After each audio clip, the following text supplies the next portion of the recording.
Perkuliahan di pertemuan minggu ke-7 ini masih akan membahas mengenai asas-asas BK yang terdiri dari 12 asas. Setelah sebelumnya, yaitu di minggu lalu, sudah dibahas mengenai asas kerahasiaan, asas kesukarelaan, asas keterbukaan, asas kegiatan, asas kemandirian, dan asas kekinian. Maka minggu ini akan dibahas mengenai asas kedinamisan, asas keterpaduan, asas kenormatifan, asas keahlian, asas alih tangan, dan asas tutwuri handayani. Asas ketujuh di dalam bimbingan dan konseling adalah asas kedinamisan. Asas kedinamisan merupakan asas dalam bimbingan dan konseling yang menuntut konselor atau guru BK untuk dapat mampu melaksanakan pelayanan BK yang terarah, yaitu mengacu pada tercapainya tujuan pelayanan BK. Dengan demikian dapat dimaknai bahwa asas kedinamisan menghendaki agar seluruh isi pelayanan yang diberikan konselor atau guru BK kepada klien atau konseli hendaklah selalu bergerak maju, tidak monoton, apalagi bias, melainkan terus berkembang serta berkelanjutan sesuai dengan kebutuhan selama proses konseling dan dengan senantiasa memperhatikan tahap perkembangan proses konseling dari waktu ke waktu. Dengan demikian, pelayanan BK dengan mengacu kepada terwujudnya asas kedinamisan hendaklah dilaksanakan dengan senantiasa mengacu pada tujuan yang jelas, dan konselor atau guru BK haruslah mengupayakan berbagai cara guna tercapainya tujuan pelayanan BK.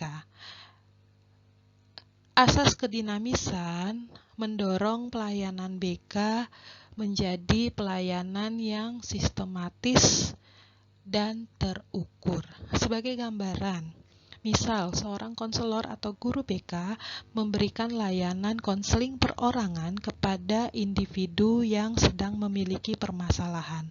Dengan demikian dapat dipahami bahwa tujuan dari layanan konseling perorangan adalah untuk membantu individu tersebut terentaskan dari masalahnya dengan melalui pribadi individu yang mandiri dan mampu mengendalikan diri. Nah, dalam proses konselingnya, obrolan yang dilakukan antara konselor atau guru BK terhadap klien tersebut bukanlah obrolan biasa, bukanlah obrolan yang tidak terarah, bukanlah obrolan yang membahas segala sesuatu dari A sampai Z yang belum tentu memiliki keterkaitan dengan permasalahan yang dialami klien.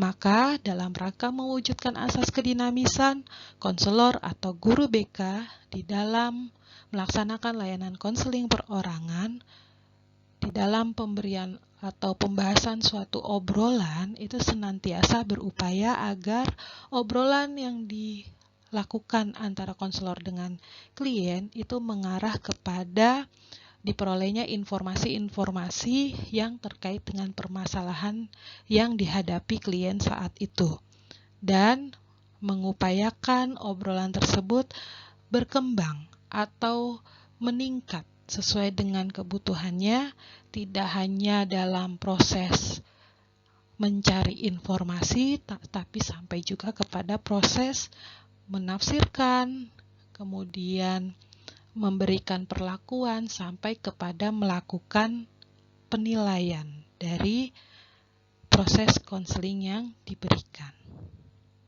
Nah, untuk itu wujud dari ditegakkannya asas kedinamisan, konselor atau guru BK perlu melakukan 5 tahapan di dalam pelayanan konseling. Maka sebagai wujud konselor atau guru BK menegakkan asas kedinamisan, saya ulang, perlu memperhatikan 5 tahapan pelayanan konseling. Apa 5 tahapan tersebut?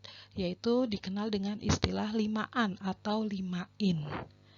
5-an ini adalah pengantaran, penjajakan, penafsiran, pembinaan, dan penilaian.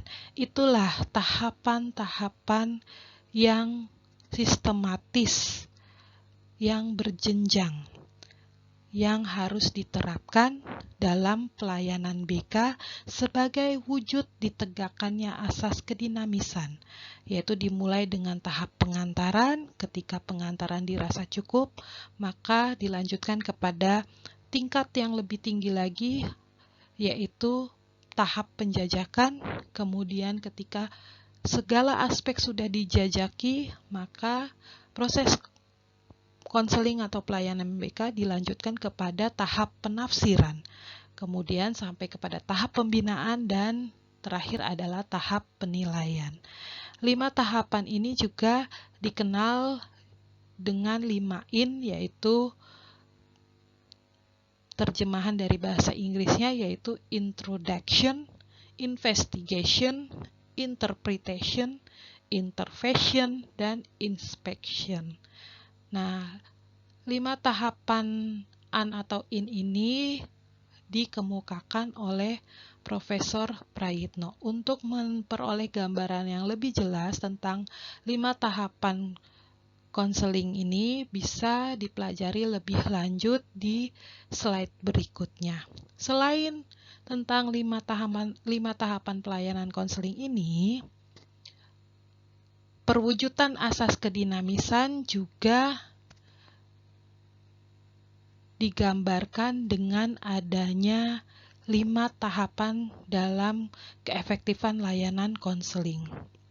Nah, untuk mengetahui 5 tahap keefektifan konseling ini apa saja, silakan masing-masing bisa melihat kepada sumber referensi, yaitu buku Prayitno dan Erman Amti yang berjudul Dasar-Dasar Bimbingan dan Konseling. Kurang lebih tersedia di halaman 298. Silakan dipelajari tentang 5 tahap keefektifan layanan konseling. Nah, inilah penjelasan tentang perlunya mewujudkan asas kedinamisan di dalam pelayanan bimbingan dan konseling. Bisa kita bayangkan bersama-sama bila mana asas kedinamisan tidak diwujudkan dalam pelayanan konseling. Misal, ada klien yang datang kepada konselor ingin dikonseling karena dirinya mengalami permasalahan. Nah, di dalam prosesnya karena klien sangat ekstrovert, excited, dan memiliki kesukarelaan yang tinggi, klien bercerita segala sesuatu tentang dirinya. Sampai berada dalam kondisi klien ini membahas seluruh pengalaman atau isi pikiran atau isi perasaannya, baik itu hal yang menyangkut dengan masalah yang dialami maupun yang tidak. Nah, hal ini jika tidak diarahkan oleh konselor atau guru BK di dalam prosesnya, maka bisa terjadi pembiasan topik di dalam proses konseling, sehingga pelayan konseling menjadi tidak efektif karena terlalu berlarut-larut dan terlalu bias membahas segala sesuatu yang bisa jadi tidak ada keterkaitannya dengan upaya pengentasan masalah yang dialami klien. Maka untuk itu konselor harus tahu dan bisa menentukan dan membawa klien kepada pembahasan yang lebih terarah, yaitu yang berfokus kepada upaya pengentasan masalah yang dialaminya. Nah, inilah gambaran tentang pentingnya mewujudkan asas kedinamisan dalam pelayanan bimbingan dan konseling.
Ini adalah prosedur dasar pelayanan BK agar pelayanan BK efektif dan menegakkan asas kedinamisan, yaitu bahwa pelayanan BK di dalam prosesnya hendaklah dilakukan secara bertahap, secara hierarki, dimulai dari dipenuhinya tahap pengantaran, lalu setelah tahap pengantaran dirasakan cukup, maka dilanjutkan ke dalam tahap penjajakan.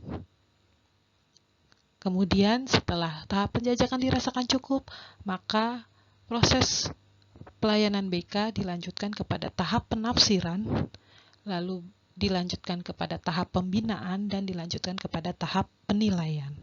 Nah, inilah gambaran yang membuktikan bahwa pelayanan BK bergerak maju, terarah, tidak monoton, berkembang, mulai dari tahapan pertama sampai dengan tahapan kelima. Dan untuk mengetahui penjelasan dari masing-masing tahapan limaan tadi, maka dapat diketahui bahwa tahap pengantaran merupakan kegiatan awal dalam pelayanan BK yang bertujuan untuk membangun keyakinan konseli dan membuat suasana nyaman, yang dinamis, yang positif, dan sukarela pada diri konseli. Maka tahap pengantaran ini di dalam prosesnya juga di dalamnya perlu menegakkan adanya asas kerahasiaan, perwujudan asas kesukarelaan, dan perwujudan asas keterbukaan. Nah, perwujudan tiga asas tersebut perlu diupayakan dari mulai tahap pengantaran, sehingga dalam prosesnya klien merasa suasana yang nyaman, suasana yang hangat, suasana yang akrab, suasana yang positif, dan menimbulkan atau memunculkan kesukarelaan pada diri klien di dalam mengikuti keseluruhan rangkaian pelayanan BK. Untuk itu, menjadi tugas konselor atau guru BK untuk senantiasa berupaya membangun terciptanya suasana dan keyakinan yang positif pada diri konseli atau klien terhadap guru BK atau konselor secara khusus dan terhadap pelayanan BK secara umum. Nah, kemudian tahap kedua, yaitu tahap penjajakan, dapat dimaknai sebagai tahap di mana konselor atau guru BK berupaya untuk bisa mengungkapkan kondisi klien, yaitu kondisinya tidak hanya secara fisik, tapi juga sampai mencapai kepada kondisi secara psikologisnya. Bagaimana perasaannya, apa yang dipikirkannya, apa yang diinginkannya, bagaimana kondisi dirinya, lingkungannya, dan lain sebagainya yang dapat menjadi informasi bagi konselor atau guru BK di dalam menggali kondisi yang sebenarnya tentang diri klien yang mengacu kepada sebab-sebab atau latar belakang mengapa dirinya memiliki permasalahan yang sedang dihadapi. Ketika penjajakan dirasa cukup dan konselor sudah semakin memiliki gambaran tentang kondisi yang dialami klien, maka tahap yang perlu dilakukan selanjutnya dalam proses konseling adalah melakukan tahap penafsiran. Tahap penafsiran dapat diartikan sebagai tahap di mana konselor berupaya memahami dan mendalami berbagai hal-hal yang terkait dengan kondisi klien melalui proses di mana klien diajak berpikir, diajak merasa, diajak bersikap, dan diajak untuk memikirkan kemungkinan bertindak dan bertanggung jawab terhadap masalah yang dialaminya. Dengan demikian, dalam tahap penafsiran, konselor atau guru BK bisa mengupayakan strategi BMB3 pada diri klien, di mana konselor akan senantiasa mengarahkan di mana terjadinya proses analisis, diagnosis, dan prognosis tentang masalah yang dihadapi klien. Ketika penafsiran itu sudah dilakukan oleh konselor atau guru BK secara tersirat, yaitu tidak disampaikan kepada klien tapi cukup menjadi pemahaman bagi konselor atau guru BK, maka tahap selanjutnya yang harus dilakukan oleh konselor adalah meningkatkan proses layanan konselingnya ke tahap pembinaan. Tahap pembinaan dapat dikatakan sebagai tahap dalam konseling di mana konselor mengupayakan berbagai hal yang menunjang bagi terwujudnya kehidupan efektif sehari-hari atau case pada diri klien dan juga terentaskannya kondisi efektif sehari-hari yang terganggu pada diri klien yang diwujudkan dalam bentuk aksi nyata pada klien. Nah, dalam hal ini bisa konselor menerapkan berbagai teknik-teknik, baik teknik umum maupun teknik khusus yang dipelajari dalam membantu efektivitas pelayanan bimbingan dan konseling. Nah, tahap yang terakhir di dalam proses konseling adalah tahap penilaian, yaitu merupakan tahapan di mana konselor atau guru BK melakukan kegiatan untuk mengetahui hasil yang dicapai pada diri klien dari pelayanan BK yang diberikan dalam bentuk pelaksanaan adanya penilaian segera atau disingkat LAISEK, kemudian penilaian jangka pendek atau LAIJAPEN, dan penilaian jangka panjang. Penilaian segera atau LAISEK dalam tahap penilaian dilakukan sesegera mungkin setelah konselor atau guru BK menyelesaikan pemberian layanan. Nah, biasanya LAISEK ini dilakukan bisa secara verbal maupun secara tertulis. Nah, kalau secara verbal misalnya dengan memberikan pertanyaan kepada klien seperti berikut. Bagaimana dari layanan yang diberikan, apa yang kamu rasakan? Nah, itu kurang lebih gambaran mengenai pelaksanaan penilaian segera atau LAISEK yang dilakukan sesegera mungkin setelah layanan BK diberikan. Lalu ada juga LAIJAPEN, yaitu penilaian jangka pendek. Nah, LAIJAPEN ini dilakukan dalam jangka waktu setelah konseli atau klien mendapatkan pelayanan kurang lebih dalam jangka waktu setelah 2 minggu atau setelah 1 bulan atau sampai 3 bulan ke depan. Nah, untuk memonitoring, mengevaluasi pelayanan BK yang sudah diberikan dalam jangka pendek tersebut. Nah, selain itu ada juga penilaian jangka panjang yang dapat dilakukan oleh konselor atau guru BK setelah kurang lebih misalnya memberikan layanan BK selama 6 bulan atau setelah 1 tahun akademik berikutnya. Nah, itu bisa dilakukan penilaian dalam konteks penilaian jangka panjang atau LAIJAPEN. Nah, inilah kurang lebih penjelasan spesifik tentang pengantaran, penjajakan, penafsiran, pembinaan, dan penilaian sebagai tahap-tahap di dalam pelayanan bimbingan dan konseling atau secara khususnya yaitu dalam pelayanan konseling perorangan. Asas yang ke-8 dalam bimbingan dan konseling adalah asas keterpaduan. Asas keterpaduan pada dasarnya mengacu pada 3 hal. Yang pertama, bahwa di dalam konselor atau guru BK memperoleh informasi yang berkenaan dengan diri klien, maka hendaklah informasi-informasi yang dikumpulkan bersifat menyeluruh, tidak hanya berasal dari satu sumber informasi saja.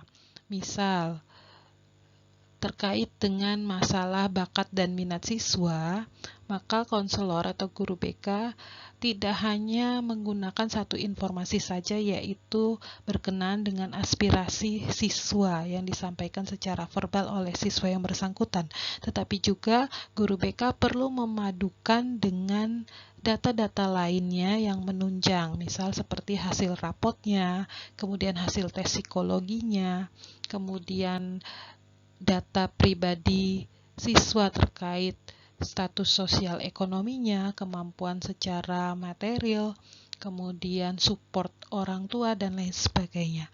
Nah, inilah yang dapat dimaknai sebagai perwujudan asas keterpaduan di dalam memperoleh informasi yang komprehensif yang tidak hanya mengacu kepada satu sumber informasi saja. Kemudian, asas keterpaduan juga bermakna bahwa dalam memperoleh informasi, seorang guru BK perlu juga berkoordinasi dengan pihak-pihak lain yang berkepentingan, sehingga dapat dikatakan bahwa BK tidak bekerja sendirian. Maka BK bisa berkolaborasi dengan pihak-pihak lain yang memiliki keterlibatan di dalam upaya pelayanan bimbingan dan konseling. Misalnya, bekerja sama dengan orang tua, atau bekerja sama dengan wali kelas, atau bekerja sama dengan guru bidang studi, dan pihak-pihak lainnya, sepanjang pihak-pihak tersebut dinilai memiliki kepentingan atau keterlibatan secara langsung kepada diri klien yang sedang guru BK atau konselor tangani atau upayakan pengembangan case dan pengentasan KST-nya. Selain itu, asas keterpaduan juga dapat bermakna bahwa segala upaya pelayanan bimbingan dan konseling juga harus dilakukan secara komprehensif, secara lengkap, tidak hanya di sekolah, tapi juga berupaya untuk bisa perwujudan pelayanan BK dirasakan juga di rumah dengan bantuan orang tua. Misal, guru BK atau konselor sudah berupaya maksimal dalam membentuk diri pribadi klien yang disiplin, misal seperti itu. Nah, namun upaya tersebut akan lebih optimal lagi ketika kondisi siswa di rumah juga mendapatkan upaya yang sama, yaitu orang tua juga berupaya mendisiplinkan anak begitu di rumah, sehingga upaya yang guru BK lakukan di sekolah ini sejalan juga dengan upaya yang dilakukan orang tua di rumah. Jadi bersinergi, saling berupaya untuk terwujudnya upaya-upaya yang diharapkan dalam pelayanan bimbingan dan konseling. Nah, dengan demikian, asas keterpaduan merupakan asas BK yang mengharapkan atau menghendaki agar berbagai pelayanan dan kegiatan BK, baik yang dilakukan oleh guru BK maupun pihak lain, baik di sekolah maupun di rumah, ini semuanya saling menunjang, saling bersinergi, yaitu bekerja secara harmonis dan terpadu secara menyeluruh atau secara komprehensif, di mana di dalamnya tentu perlu ada kerjasama antara guru BK dengan pihak-pihak lain yang berkepentingan atau berperan secara langsung ke dalam kehidupan klien yang ditangani. Misal orang tua, misal wali kelas, misal wakasek, misal guru bidang studi, dan lain sebagainya. Sehingga penyelenggaraan pelayanan BK bisa terus dikembangkan dan dioptimalkan dengan diwujudkannya asas keterpaduan. Nah, sehingga dibutuhkan koordinasi di dalam pelayanan BK. Ingat, BK tidak bekerja sendirian. Guru BK tidak aktif sendirian sementara yang lain pasif. Ya, namun kerjasama ini juga perlu dipertimbangkan sejauh mana guru BK perlu bekerja sama atau cukup mengupayakan dari pelayanan BK. Jadi harus dipertimbangkan secara bijak sejauh mana perlu melibatkan pihak lain atau sejauh mana cukup melibatkan hanya antara guru BK atau konselor dengan diri klien atau siswa. Maka ini sangat bergantung dari seberapa serius permasalahan yang dihadapi klien dan seberapa banyak pihak yang memiliki keterlibatan secara langsung dengan masalah klien. Untuk itu, koordinasi segenap pelayanan atau kegiatan BK hendaklah dilaksanakan dengan sebaik-baiknya. Jadi jangan lupa Konselor atau guru BK senantiasa perlu memadukan berbagai data dan informasi tentang diri siswa sesuai dengan kebutuhan pelayanan. Nah, berdasarkan dari pemahaman ini, maka muncul pertanyaan, apakah BK berpusat pada keluhan pertama saja? Silakan Anda cari tahu jawabannya.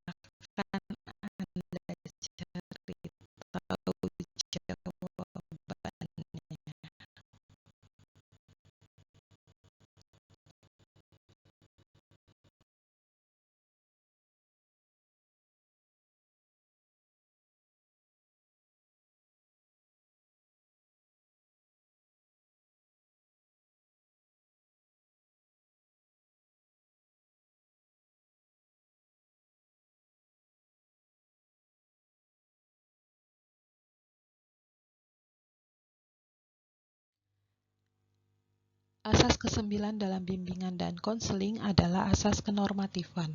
Asas kenormatifan merupakan asas dalam BK yang menuntut konselor atau guru BK untuk senantiasa memperhatikan nilai dan norma-norma yang berlaku di masyarakat. Baik itu mulai dari norma agama, norma hukum, norma kesopanan, norma kesusilaan, norma ilmu pengetahuan, adat istiadat sampai kebiasaan setempat yang berlaku. Nah, dengan demikian dapat dimaknai bahwa pelayanan konseling segenap isi, pelaksanaan, teknik harus senantiasa memperhatikan nilai dan norma. Jadi tidak boleh dilaksanakan pelayanan BK yang bertentangan dengan nilai dan norma tersebut. Sebagai contoh, pelayanan BK tidak dilakukan dengan kekerasan, karena itu akan melanggar norma hukum. Ya. Prosedur yang dilakukan dalam pelayanan BK tidak melanggar norma agama, tidak melanggar norma-norma suatu ilmu pengetahuan, dan lain sebagainya. Misal, lagi yang lain, contoh yang lainnya, pelayanan konseling tidak diberikan di malam hari, ya, tapi ketika tatap muka dilakukan di jam-jam yang normatif untuk proses konseling. Kemudian kedekatan antara konselor dengan klien juga perlu memperhatikan kenormatifan, teknik, pendekatan, pembangunan suasana, dan lain sebagainya. Semua pelayanan dalam bimbingan dan konseling senantiasa menjunjung tinggi asas kenormatifan, yaitu memperhatikan segala nilai dan norma-norma yang berlaku. Nah, dengan demikian dapat dikatakan bahwa asas kenormatifan merupakan asas BK yang menghendaki agar segenap pelayanan BK didasarkan pada nilai dan norma yang ada dan tidak boleh bertentangan dengan nilai dan norma yang ada, yaitu nilai dan norma agama, hukum dan peraturan, adat istiadat, ilmu pengetahuan, sampai kepada kebiasaan yang berlaku. Maka apabila terdapat isi atau pelaksanaan layanan BK yang tidak berdasarkan nilai dan norma yang dimaksud, maka hal tersebut bukanlah dapat dikatakan sebagai pelayanan atau kegiatan BK yang dapat dipertanggungjawabkan. Nah, secara lebih jauh, pelayanan dan kegiatan BK justru seharusnya itu dapat meningkatkan kemampuan klien atau konseli di dalam menghayati, memahami, dan mengamalkan nilai dan norma tersebut. Untuk itulah mahasiswa BK, para praktisi BK perlu punya pemahaman yang mendalam tentang dimensi kemanusiaan, khususnya tentang dimensi keagamaan. Kemudian juga perlu mempelajari tentang hakikat manusia. Nah, perlu dipahami juga bahwa konseling adalah upaya pendidikan, dan yang harus diketahui bahwa pendidikan itu bersifat normatif. Jadi sudah sangat jelas bahwa Pelayanan BK harus senantiasa menjunjung tinggi terwujudnya asas kenormatifan dengan cara-cara yang normatif, dengan pendekatan yang normatif, dengan teknik-teknik yang normatif, guna juga mendorong klien agar bisa bersikap normatif, mampu memahami, menghayati, dan bahkan mengamalkan nilai dan norma yang berlaku di masyarakat. Demikian penjelasan tentang asas kenormatifan.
Asas ke-10 dalam bimbingan dan konseling adalah asas keahlian.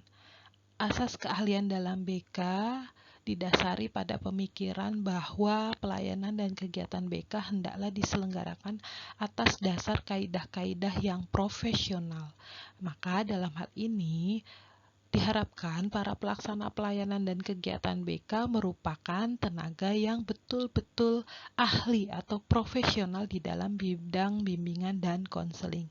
Dengan demikian dapat dimaknai bahwa asas keahlian merupakan asas dalam BK yang menuntut tenaga pelayanan BK haruslah orang yang ahli atau orang yang profesional di dalam bidang bimbingan dan konseling, yang mana dimaknai orang yang ahli dalam bidang bimbingan dan konseling adalah orang yang telah menempuh pendidikan dalam tingkat perguruan tinggi yang relatif lama dan sesuai dengan bidang keahliannya, yaitu kalau bicara keahlian dalam bimbingan dan konseling berarti adalah orang yang telah menempuh pendidikan yang relatif lama di jenjang perguruan tinggi, yaitu dalam bidang bimbingan dan konseling. Dengan kata lain, yang dikatakan ahli dalam bimbingan dan konseling adalah lulusan S1 BK minimal gitu ya, yang bergelar SPD dalam bimbingan dan konseling, dan lebih baik lagi diharapkan adalah seorang konselor, yaitu lulusan S1 BK yang telah menempuh pendidikan program pendidikan konselor selama 1 tahun. Nah, keprofesionalan guru BK haruslah terwujud baik di dalam bagaimana konselor tersebut menyelenggarakan berbagai jenis-jenis pelayanan dan kegiatan BK maupun termasuk konseling, dan senantiasa mampu menegakkan kode etik BK. Nah, atas dasar perlunya perwujudan asas keahlian di dalam bimbingan dan konseling, maka perlu dijawab pertanyaan berikut. Jadi, apakah BK dapat dilakukan oleh siapa saja? Nah, silakan berargumentasi dari pertanyaan tersebut.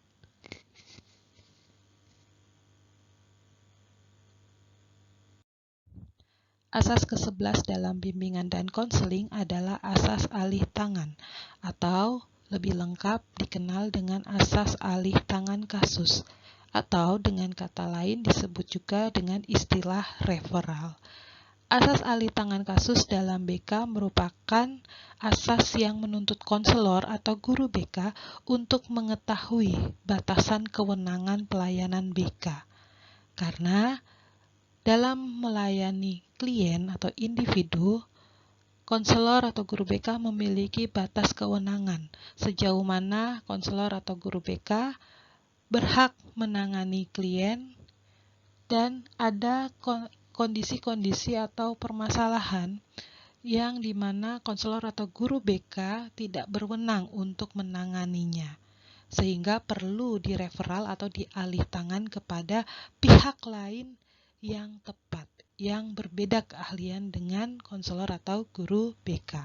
Nah, jadi dapat dikatakan bahwa asas alih tangan kasus merupakan asas dalam bimbingan dan konseling yang menghendaki agar pihak-pihak yang tidak mampu menyelenggarakan pelayanan BK secara tepat dan tuntas atas suatu permasalahan klien atau konseli dapat mengalih tangankan permasalahan tersebut kepada pihak yang lebih ahli, yaitu ahli lain yang kompeten, ahli lain yang tepat sesuai dengan permasalahan klien.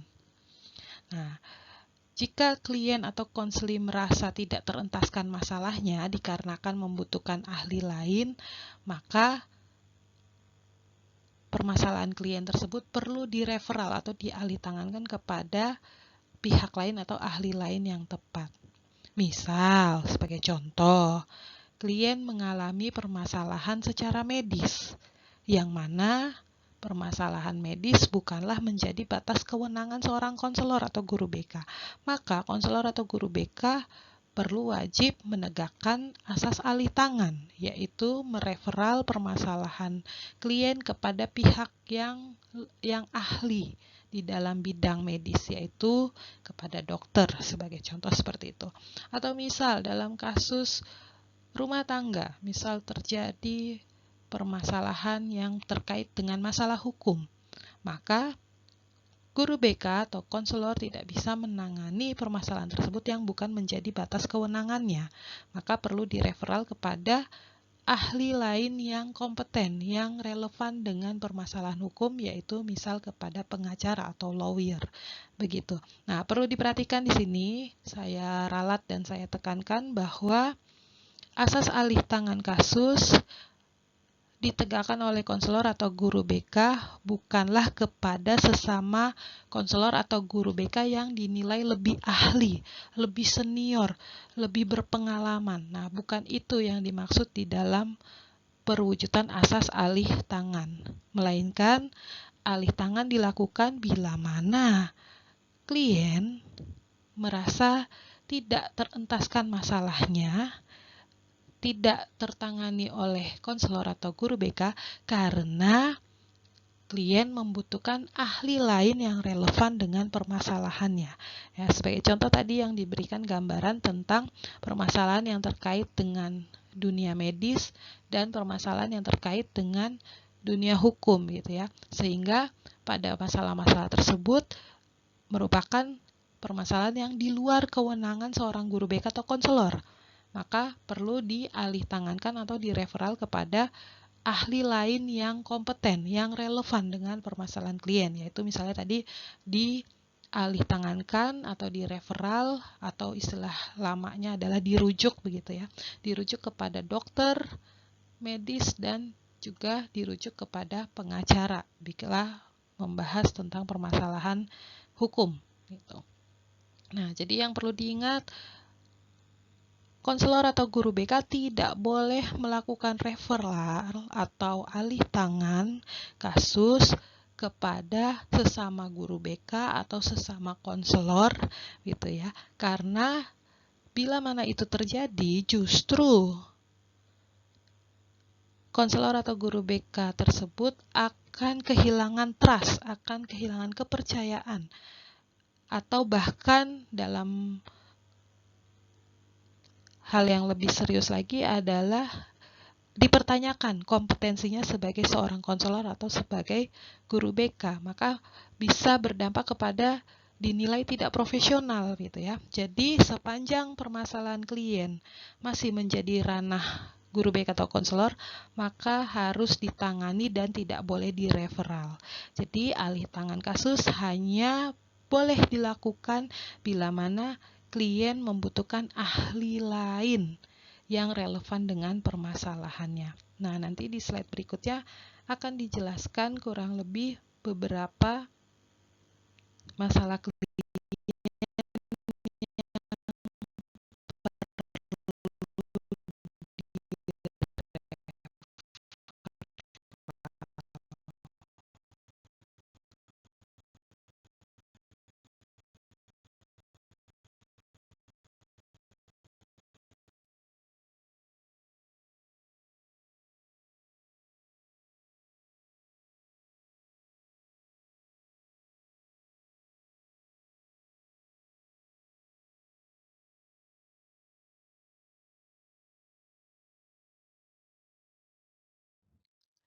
berikut adalah beberapa kasus yang merupakan kasus-kasus di luar kewenangan konselor sehingga perlu dilakukan referral atau alih tangan kasus.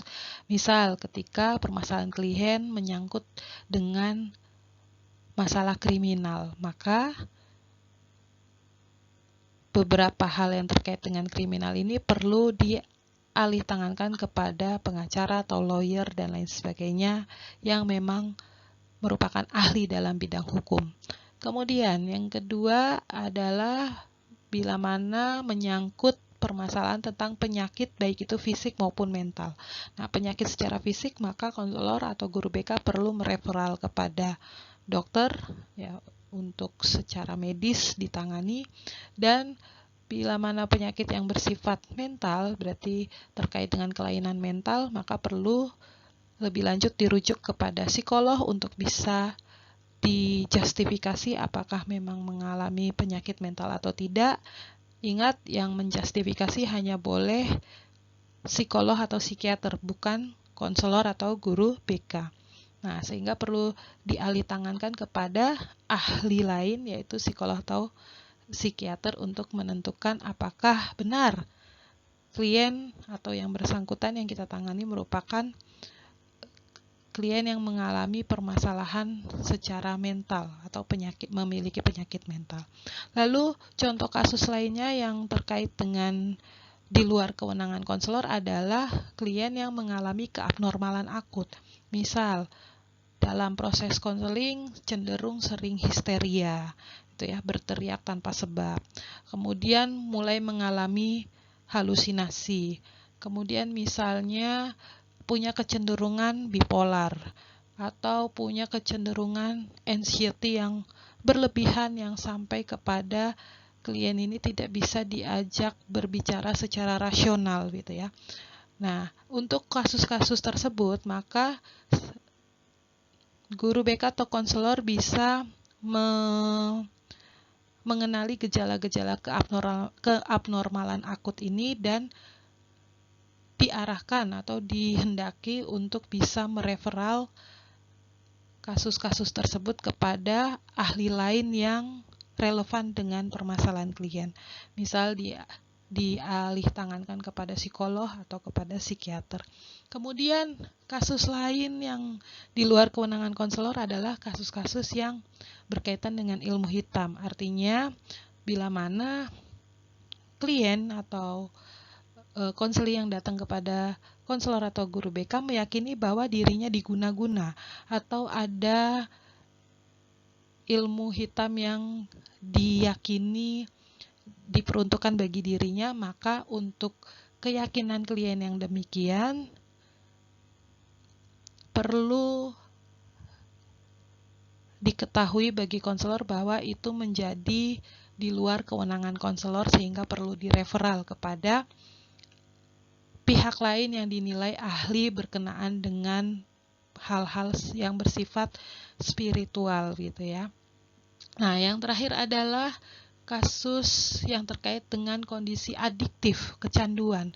Misal kecanduan nafsa Lalu kecanduan-kecanduan yang lain yang implikasinya kepada penyakit atau bahkan kriminal, maka kepada klien yang demikian, konselor atau guru BK perlu melakukan referral kepada pihak yang tepat, pihak atau ahli yang tepat.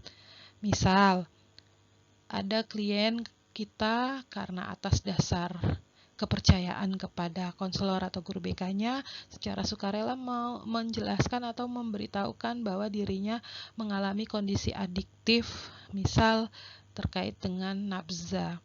Maka yang harus dilakukan oleh konselor atau guru BK adalah segera mendorong klien untuk bersedia direferal kepada pihak yang kompeten, yaitu misal untuk bisa direhabilitasi agar bisa terentaskan masalahnya atau terselesaikan atau terhindar dari kecanduan tadi. Nah, perlu diingat bahwa terkait dengan kecanduan narkoba, bila mana ada klien yang dengan jujur mau menceritakan kepada kita, maka bukan langsung direferal ke kepolisian, tapi diupayakan direferal ke pusat rehabilitasi. Dan tentunya terkait dengan kasus tersebut perlu juga diadakan keterlibatan perlu dilakukan keterlibatan peran orang tua maupun sekolah, tentu dengan tetap menjunjung tinggi asas kerahasiaan. Artinya informasi yang diberikan kepada orang tua ataupun kepala sekolah harus atas seizin klien, dengan mendorong kesadaran bahwa pihak-pihak tersebut perlu mengetahui sebagai bentuk support dan upaya pengentasan masalah klien. Nah, demikian kurang lebih kasus-kasus yang perlu diketahui bahwa kasus tersebut di luar kewenangan konselor, bahwa konselor punya batas kewenangan, tidak serba bisa dan tidak serba mampu, tetapi ada kasus-kasus yang perlu direferal atau dialih tangankan kepada pihak lain yang ahli atau yang kompeten di bidangnya yang sesuai atau relevan dengan permasalahan klien. Jadi ada pertanyaan yang perlu kalian jawab. Apakah BK melayani orang yang sakit atau kurang normal? Nah, silakan dicari jawabannya dan diargumentasikan pendapatnya. Asas terakhir, yaitu asas ke-12 dari asas BK adalah asas Tutwuri Handayani. Asas Tutwuri Handayani merupakan asas dalam bimbingan dan konseling yang menuntut konselor atau guru BK untuk dapat senantiasa menciptakan suasana yang mengayomi, bisa memberikan rasa aman, senantiasa memperhatikan dan memonitoring kondisi dan perkembangan klien, meskipun klien tidak mendapatkan pelayanan BK ataupun sudah mendapatkan pelayanan BK. Jadi dapat dikatakan bahwa asas Tutwuri Handayani merupakan asas BK yang menghendaki atau mengharapkan agar pelayanan BK secara keseluruhan itu dapat menciptakan suasana yang mengayomi, memberikan rasa aman, mampu mengembangkan keteladanan, dan mampu memberikan rangsangan dan dorongan serta kesempatan yang seluas-luasnya kepada klien atau peserta didik untuk berkembang, untuk maju. Nah, sehingga pelayanan BK dapat terus-menerus senantiasa dirasakan kemanfaatannya bagi klien ataupun peserta didik. Nah, asas Tutwuri Handayani ini juga melengkapi semboyan dari pendidikan itu sendiri yang diterapkan juga dalam pelayanan bimbingan dan konseling, yaitu Ingar Sosung Tulodo. Di depan konselor atau guru BK bisa menjadi teladan, bisa memberikan contoh, bisa menjadi panutan, dan tidak hanya di depan tapi juga ing madyo mangun karso. Konselor atau guru BK di tengah-tengah membangun suasana, menjadi penyemangat, menjadi motivator, kemudian bersama-sama klien atau siswa mengupayakan perkembangan yang optimal dari setiap diri klien atau siswa. Dan yang terakhir adalah Tutwuri Handayani itu sendiri, yaitu di belakang mengawasi, mendorong, memperhatikan, mengarahkan dari belakang, memberikan kepercayaan pada klien untuk klien bisa menentukan arah, mengembangkan kemampuan, mengambil keputusan dengan tetap selalu dimonitor atau diawasi dan diperhatikan oleh konselor atau guru BK. Artinya selalu diperhatikan dan dimonitoring, tidak sepenuhnya dilepaskan atau dibiarkan, tapi tetap diberikan kebebasan, kemampuan untuk mengarahkan, namun tetap dalam pengawasan dan selalu senantiasa diupayakan untuk diarahkan bila mana klien atau siswa berada dalam keputusan atau berada dalam kondisi yang berdampak pada terhambatnya perkembangan dan berdampak juga pada kondisi yang tidak efektif.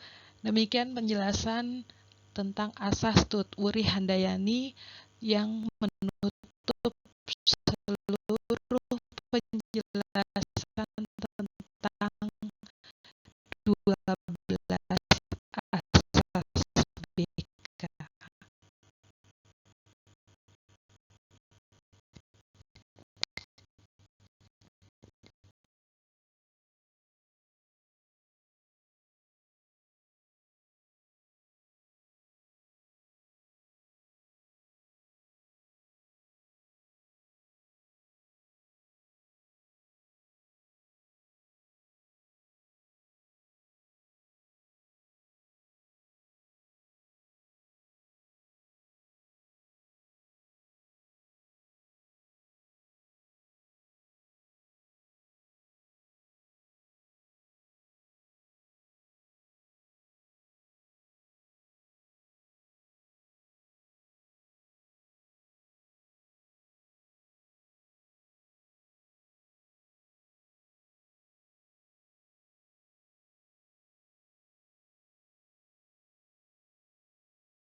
Demikian sementara pembahasan kita tentang mengapa perlu adanya bimbingan dan konseling dikaji dari dua aspek, yaitu aspek atau faktor dari adanya pembangunan dan perkembangan masyarakat dan dilihat dari aspek hakikat manusia. Untuk minggu depan akan dibahas latar belakang yang ketiga, yaitu terkait dengan aspek dimensi manusia.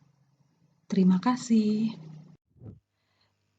Silakan kerjakan tugas 7 secara mandiri dengan menuliskan jawaban di kertas folio dengan diawali identitas diri secara lengkap. Kemudian, tugas ini akan dikumpulkan minggu depan di saat perkuliahan luring.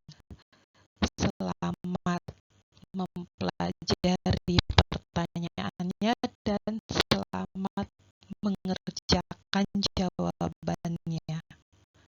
Sampai ketemu minggu depan secara